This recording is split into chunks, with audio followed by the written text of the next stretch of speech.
Hello সবাইকে, সবাই তোমরা কেমন আছো? আশা করি খুব খুব ভালো আছো। আর আমিও খুব ভালো আছি, কারণ আজকে আমি অনেক দিন পরে একটু সাজুগুজু করেছি, একটু রাস্তায় বেরোবো মানে আমাদের আশ্রমে যাব ঘুরতে।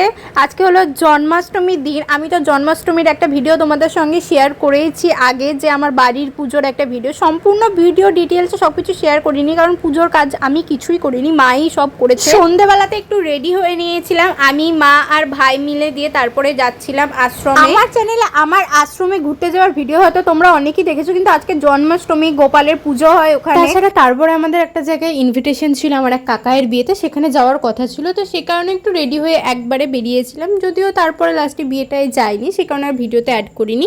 তো দেখো আশ্রম চলে এসেছি। আশ্রমে আজকে গোপালকে দেখো কত সুন্দর করে সাজিয়েছে, গোপালের ঘরটাকেও বেলুন টেলুন দিয়ে। তো এ দেখো প্রসাদ গিয়ে প্রসাদ পেয়ে গেলাম। এমনি ঠাকুরের সব আরতি হয়েছিল, সন্ধ্যা আরতি যেটা হয়, যেই পায়েসের প্রসাদ আমার খেতে ভালো লাগে, তো সেটাই আর কি।